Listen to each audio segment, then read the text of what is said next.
Welcome to the Big Mike Fun Podcast, where you'll learn about advanced wealth building strategies from real estate investing to creating massive ROI and secured retirement profits. So pour yourself a cup of coffee, grab a notepad, and lean in, because Big Mike has got the mic, starting now. Welcome to the Big Mike Fun Podcast. I'm the Big Mike. Mike Zlatnik, and today it is my pleasure and a privilege to welcome back my really good friend, Marck De Lautour. Hey, Mark. Hey, Mike. How are you, mate? Thanks for coming on the podcast. You're back, and great to have you back. Yeah, always good to do a check-in. So nice to have some time with you. So what's latest and greatest in the world of Mark? What's happening with personal life? Anything interesting in business? Just let's start with kind of news. Anything interesting going on? I guess personally, we're kind of having one of our children fly the roost here this year. So my oldest son, Jackson, is heading to Emporia State University on a baseball scholarship. So excited for his next. And although that will be very hard to have him leave the house, he is only just 2 hours away. So yeah, we're excited for him. He's a fine young man, and yeah, we're excited to just see him, grow into what he's excited to go challenge himself, not only on the baseball field, but also in the classroom. That's awesome to hear.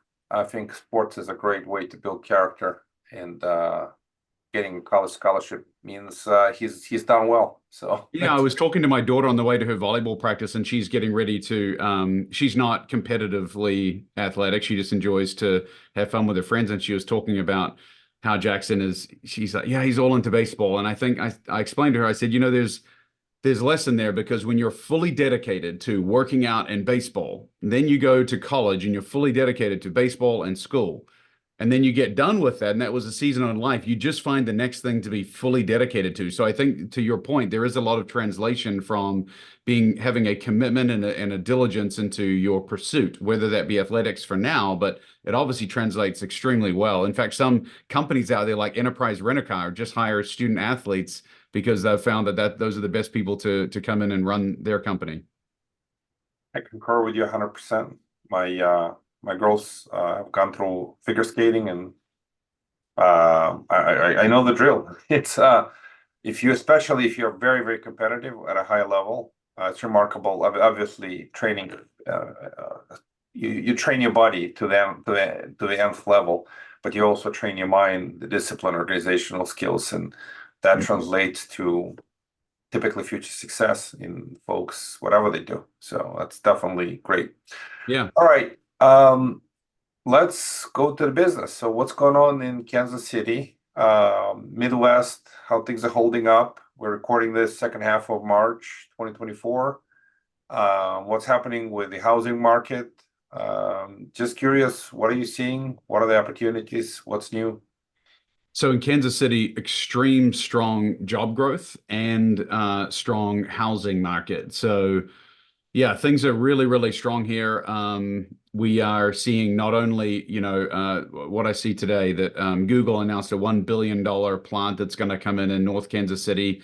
Panasonic just announced a $5 billion plant that they're doing to build electric batteries. So they're going to do 5,000 employees over the next 10 years. I mean, lots of huge companies are coming in. There's lots of warehousing, kind of transportation logistics. With us being so centrally located in the United States, there's certainly job growth and population growth coming to this vibrant and upgrowing city. And obviously, although it may be not everyone's most important thing, having defending Super Bowl champions back to back actually delivers a lot of, when Kansas City is so well publicized, across ESPN, people looking for great places. When Kansas City's constantly mentioned, it does impact not just tourism, but also job growth. I mean, people love to come and be part of a winning team and a winning franchise, and there's just a lot of energy in the city right now.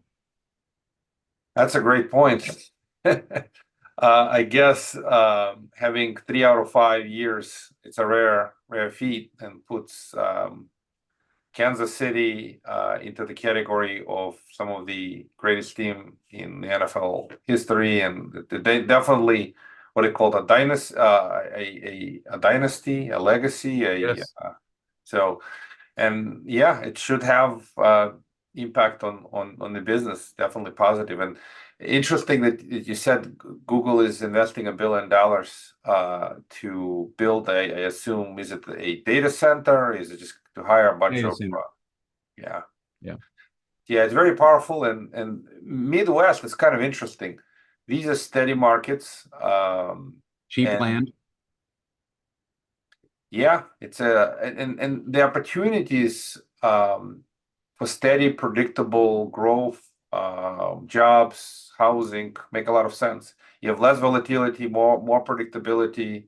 Kind of things don't go up and down the same way they go in some other markets. So Yeah, and I think that let's translates when you have big, Fortune 500 companies that are investing, in satellite offices or secondary offices or ancillary offices. I think there's a huge benefit to having a low cost of living option for some people that don't necessarily value being on the coast or in one of the bigger, top 10 markets of Phoenix, LA, San Diego, New York, Philly, or whatever.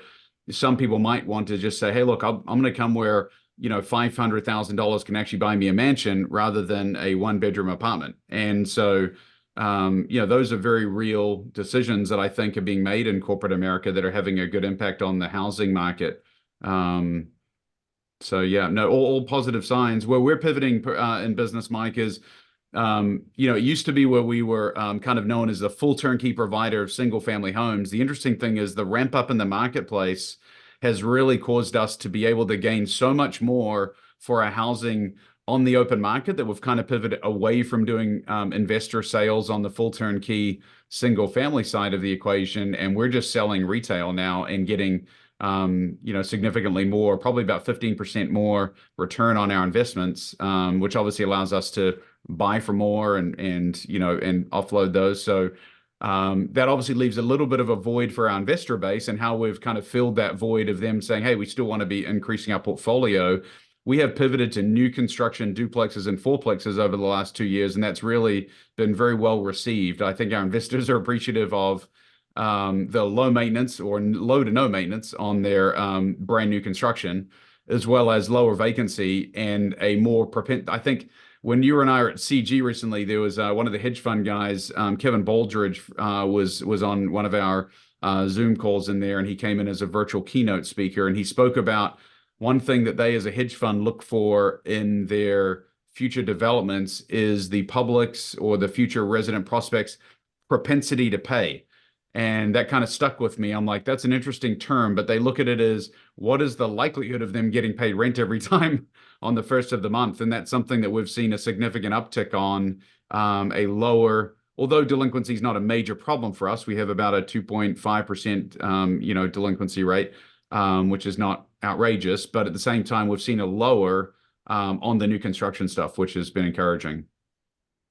Yeah, I appreciate that clarification, how you pivoted new construction built around. I was actually listening to an episode about a country leading builder, D.R. Horton, and how they are running that model. And to make long story short, from what I hear, there's continuous shortage of housing units for upcoming multiple years. We're just not building enough.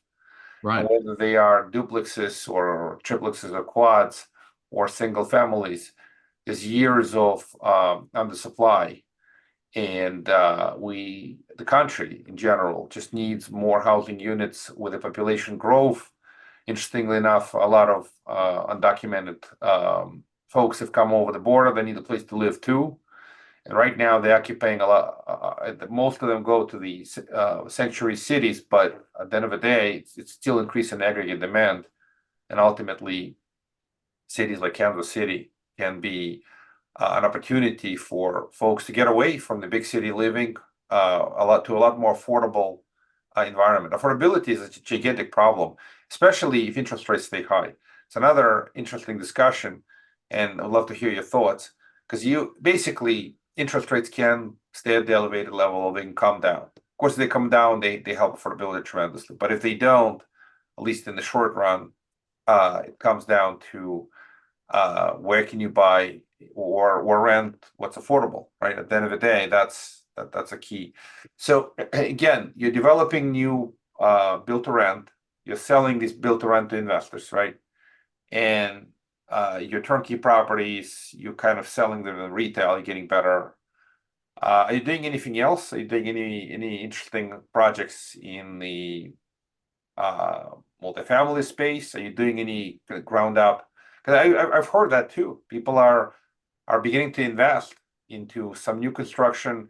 Are you looking for any discounted deals? Obviously, the markets have gone through some correction with higher for longer rates. Are you seeing anything interesting for sale with motivated sellers? We're not in Kansas City yet. Nothing that seems like a fire sale. Single family wise, there was a pivot period there where, because we're still transacting around 150 deals a year from a single family perspective. So we do absolutely have a pulse on the market. Even though our disposition method has just changed for clarity. We're not, we're still doing the same volume. We're just not selling them to our investor base, but we do have a pulse on the market, and our newly remodeled inventory was getting snapped up pretty nicely. But what we have noticed, Mike, is that there's such a lack of inventory, even on the investor side of things, that one of the ways we've pivoted also, or just kind of tweaked, and it could be something that gets turned on, turned off very easily, but we started just cleaning out our houses, putting them on market. I guess the industry calls it a wholesale, not wholesaling. We do take the asset down and we buy it, but then we just clean it out and put it on market. And we aim to get the same return that we would get even if we went through the remodel. And a lot of times we're hitting it. Our threshold for a go, no go decision is actually 75% of our future revenue. If we can get that without doing anything, and going through the pain of remodel and finance and carrying costs and everything, if we can, shorten our cash conversion cycle from 6 months down to 30 days, and we can do that and make 75% of projected future revenue, then we take down that deal.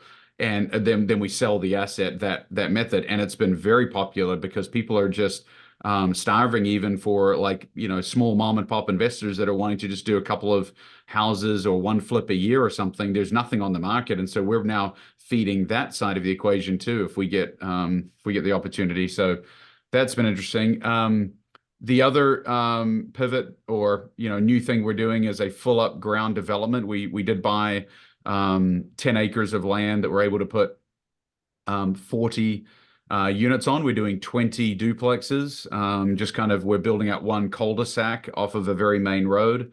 And we're doing that in partnership with a builder who had already owned the land. So we're syndicating that deal out effectively, just doing a small raise, just a couple $1 million, but we're raising that capital and then turning around and doing that development. I think that's a very much a rinse repeat model of, you get investors to put a little bit up front to help us with the development, and then they can turn around and actually have preferential access to buy those duplexes as they come off the pipeline on the back end. Yeah, that's fascinating. And this is despite high interest rate environment. That's the crazy part. Supply is so limited that despite very softened demand is actually not that soft. And this is a very interesting set of circumstances where the things are humming along, even though the Fed has done what they had to do, but the economy continues to hum along. It's interesting that they paused. They've been tantalizingly saying, yes, we're going to do a cut, but kind of throwing it out there, and then we're going to wait. It sounds like they might do a cut in May, but they may wait till July. I mean, who knows? Well, if they don't have to, they're not. I mean, honestly, if stuff doesn't break, they will not. It's to the point where they're more concerned about inflation risks than about things breaking, because if things are not breaking, they don't have to respond. It's kind of a crazy how the whole environment has changed so fast. And by now, actually, Fed themselves thought the economy would be broken, but it's not. It's the private credit that's rescuing the economy. It's like investors like you who get private credit from without going to the banks. You can raise capital from investors to get this project to the finish line. So how do you work with investors? You basically help. Obviously, you said they can participate in the upside of the investment, and then they get the opportunities to buy these type of properties. What are they traded? I'm just curious. If you build ground up, give me an example. What its completed product looks like, if it's a duplex or a quad, and what does it rent at, and just basic math of what you're building.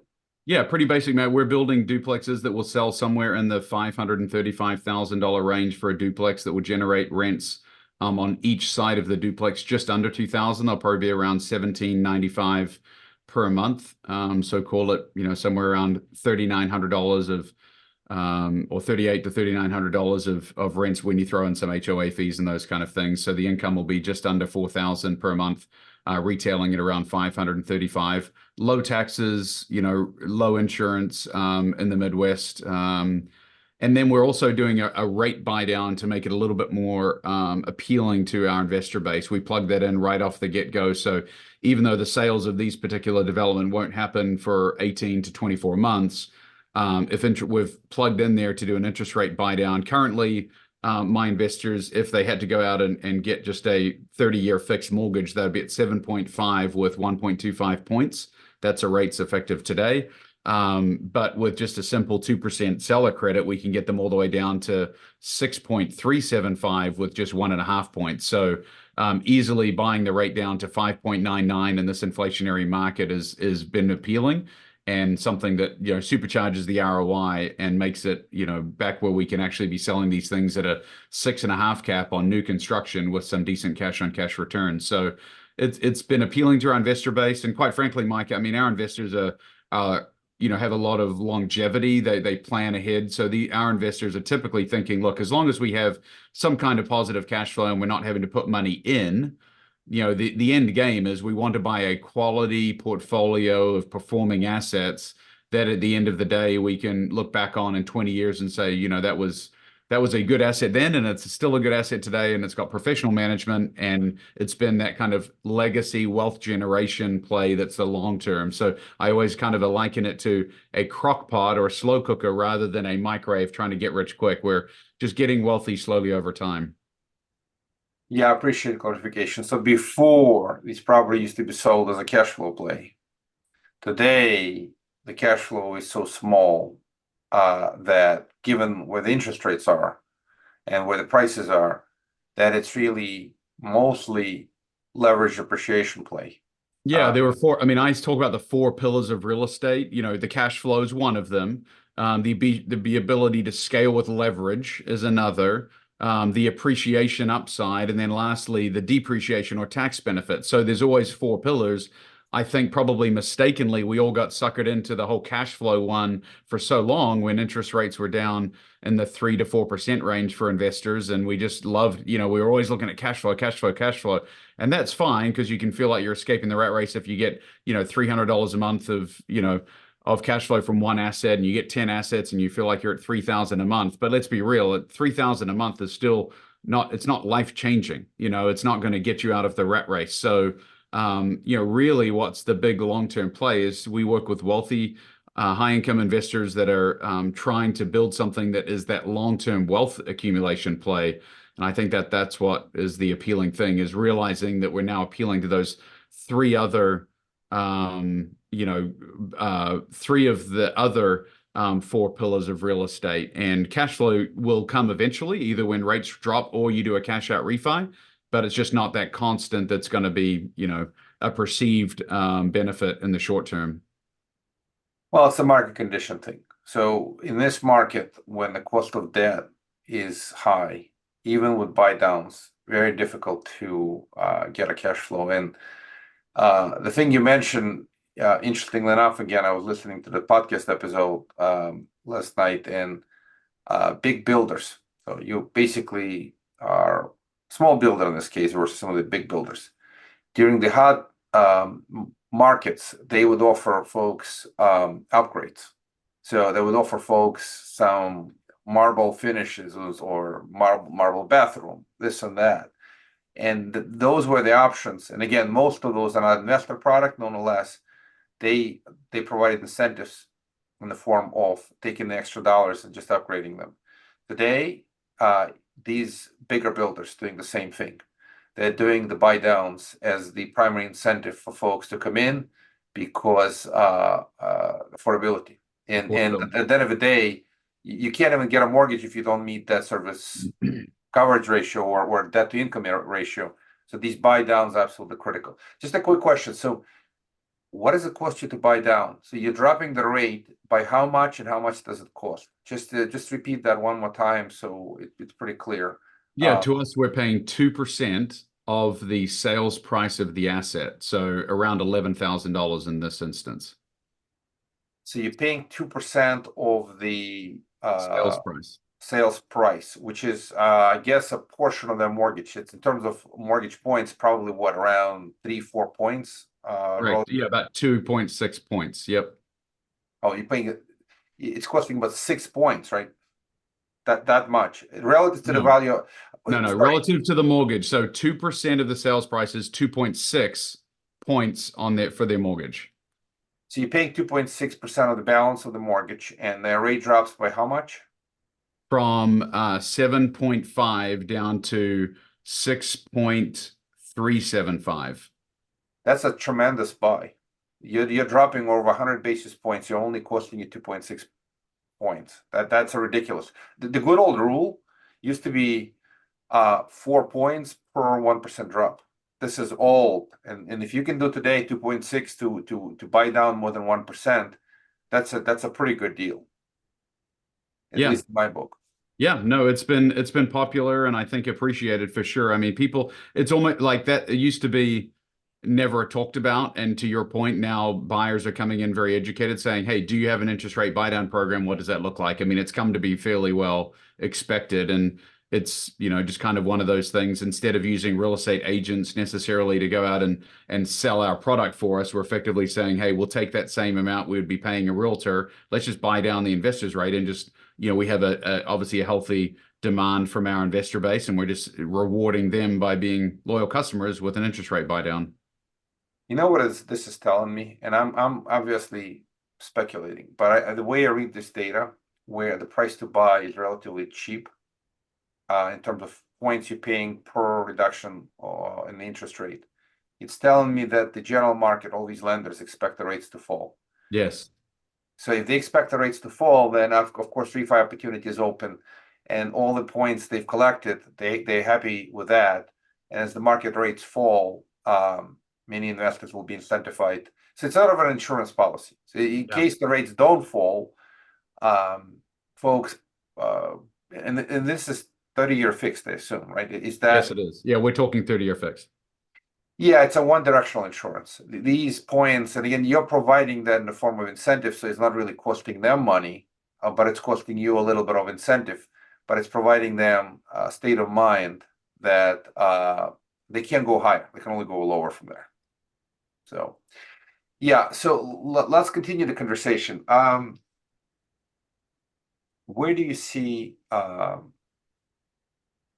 things are going, sort of later part of this year? Because of course we don't know what the Fed is going to do. From the opportunities perspective, markets haven't really corrected, so you're not seeing softness in the markets.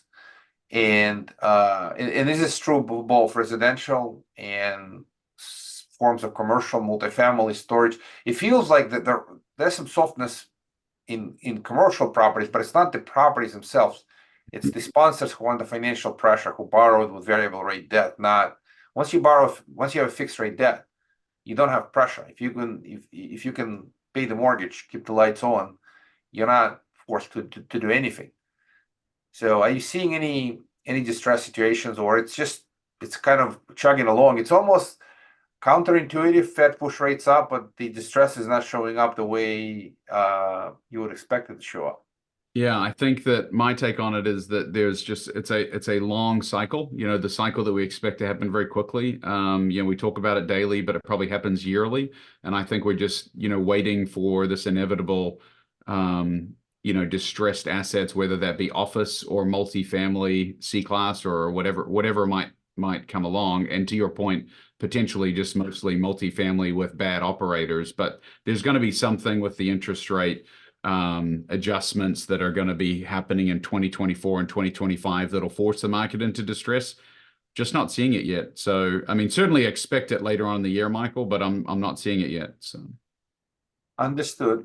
You seeing any office conversions possibilities to, because one of the deep discount asset classes is office, but the conversions are difficult.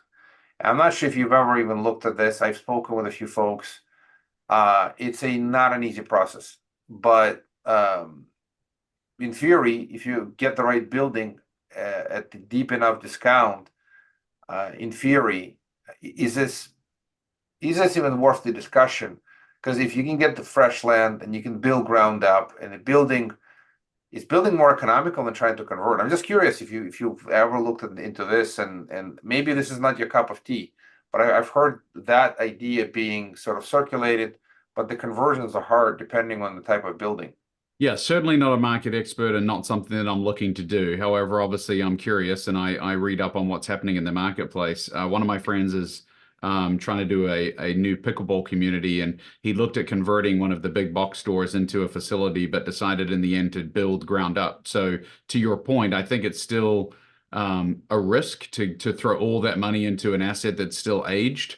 Versus getting exactly what you want in new construction. It's kind of what we're seeing, honestly, in the single family side. We're seeing a lot of benefit from just, I see the benefit now of like building brand new, having everything done the right way, your way. You can control it right from the get-go, as opposed to having to go into something that was built, 50 years ago and trying to formulate out how that's going to translate to today's, end user. Well, back to the pickleball. We had CG, right? We've gone to play pickleball. We see an old ball converting That's right. whatever that was into pickleball courts, and I guess they looked okay. I mean, they were not new construction terribly exciting, but I guess the conversion process wasn't too difficult. It wasn't, but it's clearly not like if you go back and compare that to other pickleball facilities, Mike, this one will get left in the dust. So maybe they're first to market, but the poles that were right by the courts, the walls were far too close together. It was really it was forced into there. And I think that as you get a facility, if you go look at like the new pickleball facilities that are getting done, it's a good example of like what luxury looks like. And they're going to go get memberships to those pickleball facilities, and that facility will not be there in 10 years' time. It's just, there's no longevity there. Interesting. Yeah, that's a brilliant observation. These old assets might not be as easily purposed into something that has a longevity. Especially when you're in Kansas City, where we have an abundance of land, very cheap land and very plentiful land in the heart of the city. Clearly, New York City, if they want a pickleball facility, they're gonna have to convert an old building or do something, right? Or in a big major metro. But Kansas City, although we're clearly a big major metro, we're not bound or constrained in any way. So these new facilities are popping up all over the place. Yeah, that's a great observation. Some of these conversion projects make sense in bigger cities where the land is expensive and difficult to get, while in Midwest, it doesn't make sense to make those investments. So, Mark, I appreciate your wisdom. Thank you for coming on the podcast. What's the best way for folks to reach out again, to talk to you again, if they are investors that are looking into duplexes to buy, or just want to chat with you and learn? Yeah, thanks for that. Yeah, the company is SBD Housing. And so sbdhousing.com is our domain, and they can just reach out to us through there. I think there's a few buttons on there that they can either start following me on the socials or reach out to us for more information. So happy to have discussions as needed.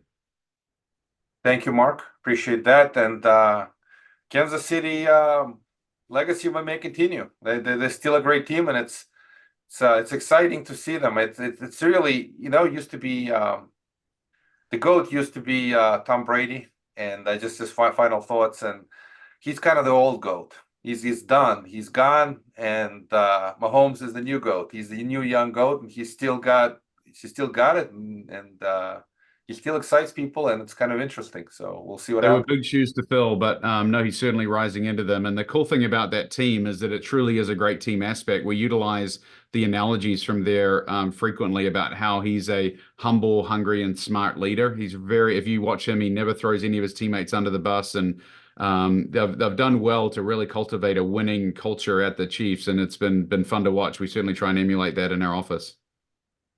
Yeah, it's I concur.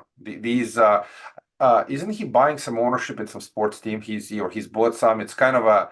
I think it's gonna feel like the next Michael Jordan or Magic Johnson, where he's gonna be a great athlete plus become an owner, part owner of some of these great. Yeah, two now. So he has minority ownership in the Kansas City Royals baseball team, and he and his wife are owners of the new the women's soccer franchise here called the Kansas City Current here in Kansas City. Yeah, interesting, fascinating. So good luck to him and good luck to the Chiefs. Thank you again. Thanks, Mike. Thank you for listening to the Big Mike Fund Podcast. To receive your copy of Mike's How to Choose a Smart Real Estate Fund book, head to BigMikeFund.com or visit Amazon and type Mike's slot name. Keep listening and keep investing Big Mike style. See you on the next episode.